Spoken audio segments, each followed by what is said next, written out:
Welcome back दोस्तों। मैं हूं संकेत कुमार विश्वास और स्वागत करता हूं एक बार फिर से आप सभी दोस्तों का मेरे इस यूट्यूब चैनल पे। दोस्तों ये सीरीज़ का ये वीडियो नंबर 2 है। इससे पहले मैं एक वीडियो कर चुका हूं जो पार्ट 1 था, जिसमें मैंने एक क्वेश्चन किया था। दोस्तों आप लोगों ने उसे काफ़ी पसंद किया। मुझे कमेंट के माध्यम से आप लोगों ने बताया कि काफ़ी अच्छा है वीडियो। मुझे ये जानकर खुशी हुई कि आप लोगों को ये वीडियो पसंद आया।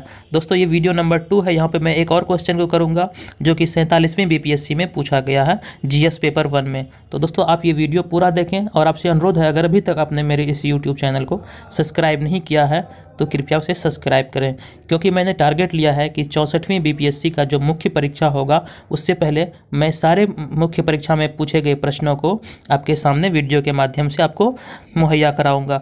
दोस्तों कुछ देर पहले मैंने आपको बताया था कि यह प्रश्न 47वीं बीपीएससी में जो कि मुख्य परीक्षा में पूछा हुआ प्रश्न है।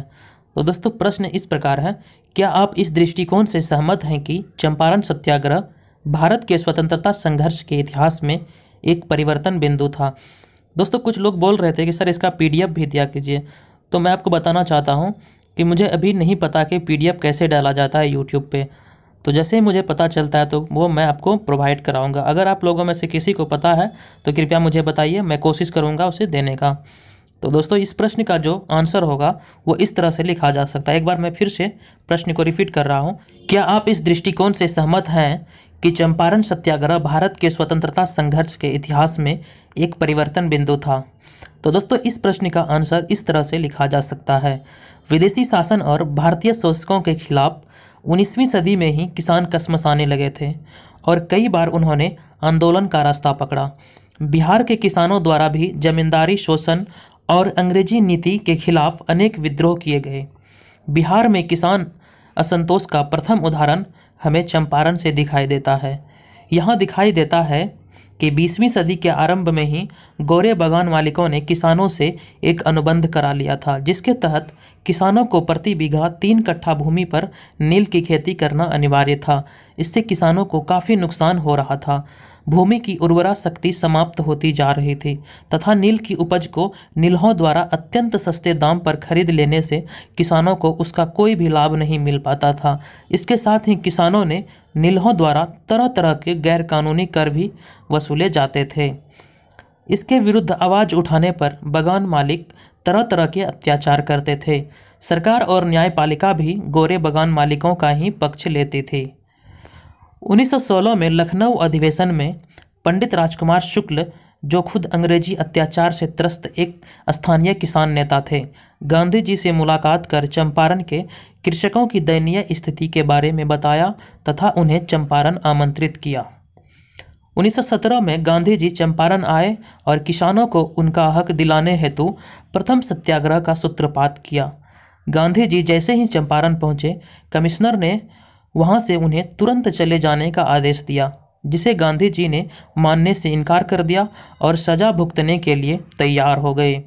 आज्ञा का उल्लंघन करने के लिए गांधी जी पर मुकदमा चला, पर जन समर्थन के दबाव में मुकदमा वापस ले लिया गया, क्योंकि सरकार इस मामले को अधिक तूल नहीं देना चाहते थे।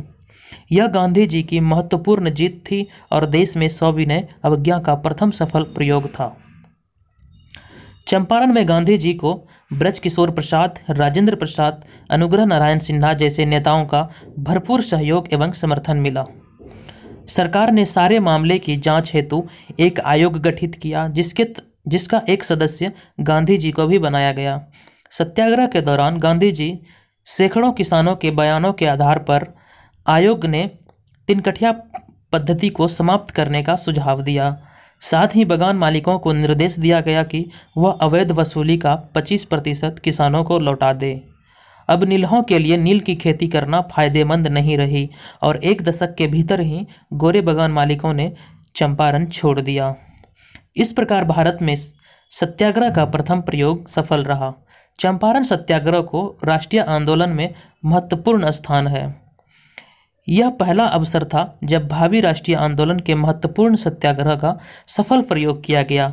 इस आंदोलन के दौरान गांधी जी को भारत के किसानों की समस्याओं को नज़दीक से समझने का अवसर मिला। इस आंदोलन के दौरान गांधी जी को जनता की ताकत और कमजोरी दोनों समझने का मौका मिला। इससे चंपारण आंदोलन ने किसानों में भी राजनीतिक जागरूकता पैदा की और बाद के सभी आंदोलन के मुख्य आधार साबित हुए। निष्कर्षतः यह कहा जा सकता है कि चंपारण सत्याग्रह भारत के स्वतंत्रता संघर्ष के इतिहास में एक परिवर्तन बिंदु था। तो दोस्तों ये वीडियो यहीं पे ख़त्म होता है। ये नोट्स आपको कैसा लगा कृपया मुझे कमेंट करके बताइए। पहला पार्ट आप लोगों ने काफ़ी पसंद किया है, कमेंट में बताया मुझे। ये पार्ट अगर आपको अच्छा लगा है, ये दूसरा प्रश्न था इस सेशन का, तो आप अगर पसंद आया तो कृपया वीडियो को लाइक करें। अगर अभी तक मेरे चैनल को सब्सक्राइब नहीं किया तो चैनल को भी सब्सक्राइब कर दें, क्योंकि मैं यहाँ पे आपके लिए रोज़ाना 2 वीडियो लेकर आऊँगा बीपीएससी के मुख्य परीक्षा से संबंधित। तो वीडियो देखने के लिए धन्यवाद। आपका दिन शुभ हो।